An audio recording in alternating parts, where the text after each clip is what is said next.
നമ്മുടെ super tasty ആയിട്ടുള്ള പാവയ്ക്ക തോരൻ റെഡി ആയിട്ടുണ്ട്.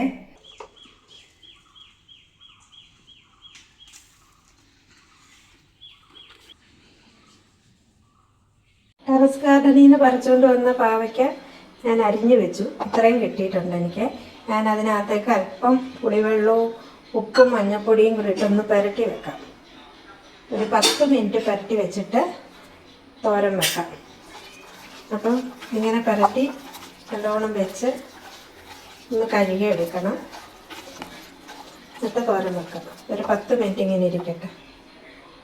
ഞാൻ പാവയ്ക്കയുടെ കയ്പ്പ് മാറാൻ വേണ്ടി ഞാൻ അല്പം പുളിവെള്ളവും മഞ്ഞൾപ്പൊടിയും ഉപ്പും കൂടി ഇട്ട് വെച്ചിട്ടുണ്ടായിരുന്നു. അത് നമുക്ക് കഴുകിയെടുക്കാം.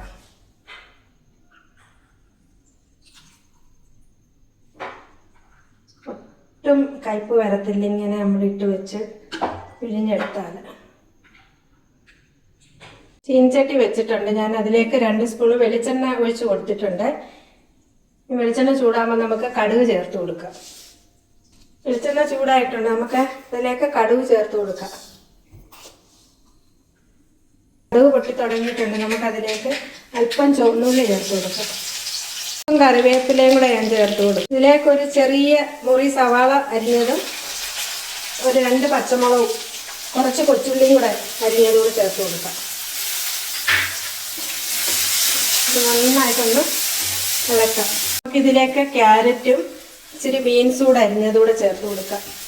പാവയ്ക്കയുടെ കയ്പ്പ് വരാതിരിക്കാനാണ് ഇങ്ങനെ. എന്നാലും നമ്മൾ പുളിവെള്ളത്തിലും ഇച്ചിരി മഞ്ഞൾപ്പൊടി ഉപ്പൂടി ഇട്ട് കുറച്ച് നേരം വെച്ചിരുന്നു. ഒരു അരമണിക്കൂറോളം വെച്ചിരുന്നു. അതുകൊണ്ട് വലിയ കയ്പ്പ് വരത്തില്ല. എനിക്ക് തന്നെ പാവയ്ക്ക വലിയ ഇഷ്ടമാണ്. അതുകൊണ്ട് തന്നെ ഞാനിപ്പോൾ പാവൽ നട്ട് വളർത്തുന്നുണ്ട്. അപ്പം ചെറിയ പാവയ്ക്ക ആണെങ്കിലും നമുക്കത് കിട്ടിയാൽ നല്ല ടേസ്റ്റാണ്. നമ്മുടെ പറമ്പിലെ പച്ചക്കറികൾ നമ്മൾ തോരൻ വെക്കുകയൊക്കെ ചെയ്യുമ്പോൾ എന്തോ ടേസ്റ്റാണെന്നറിയാം. അപ്പം അതുകൊണ്ട് എല്ലാവരും അത്യാവശ്യം പച്ചക്കറികളൊക്കെ നട്ട് പിടിപ്പിക്കണം. ഞാനിതിലേക്ക് പാവയ്ക്ക ഇട്ട് കൊടുക്കാം. ഞാനിതിലേക്ക് ആവശ്യത്തിന് ഉപ്പ് ചേർത്ത് കൊടുക്കുന്നു. പാവയ്ക്ക നമ്മുടെ ശരീരത്തിന് ഏറ്റവും ആവശ്യമുള്ള ഒരു പച്ചക്കറിയാണ്. അപ്പോൾ കൊച്ചു കുട്ടികളൊക്കെ ഇത് കയ്പുണ്ടായതുകൊണ്ടാണ് കഴിക്കാത്തത്. അപ്പോൾ ഈ രീതിയിലൊന്ന് വെച്ച് കൊടുത്ത് നോക്കിയാൽ കുട്ടികളൊക്കെ കഴിക്കും.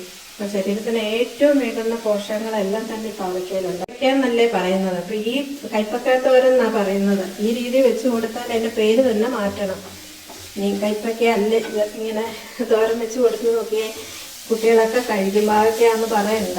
കാരണം ഇതിന് കയ്പേ ഇല്ല. ഇതിൽ ഒരല്പം മുളക് പൊടിയും കൂടെ ചേർത്ത് കൊടുക്കുകയാണ്. എന്നിട്ടൊന്ന് ഇളക്കി യോജിപ്പിക്കാം. ഞാൻ 2 പച്ചമുളക് ചേർത്തിട്ടുണ്ടായിരുന്നു. അപ്പം വലിയ എരിവ് വേണ്ട ഇതിന്.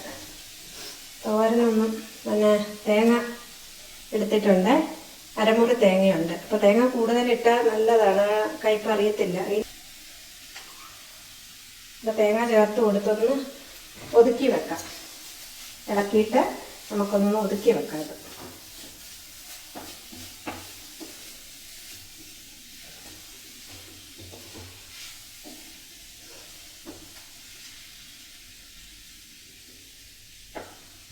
പാവയ്ക്കായി എന്നുള്ള വെള്ളം കൊണ്ട് തന്നെ ഇതങ്ങ് വെന്ത് ശരിയായിക്കൊള്ളും. കാരണം ഞാൻ നമ്മൾ വെളിച്ചെണ്ണയും ചേർത്ത് കൊടുത്തതാണല്ലോ ആദ്യം.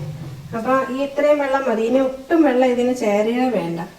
ഇതൊന്ന് നല്ലോണം ഒന്ന് ഒതുക്കി നമുക്കൊരു അടപ്പ് വെച്ചൊന്ന് അടച്ച് കുറച്ച് നേരം ഇരുന്നിട്ട് നമുക്കത് തുറന്ന് ചിക്കി തൂത്തിയാൽ മതി.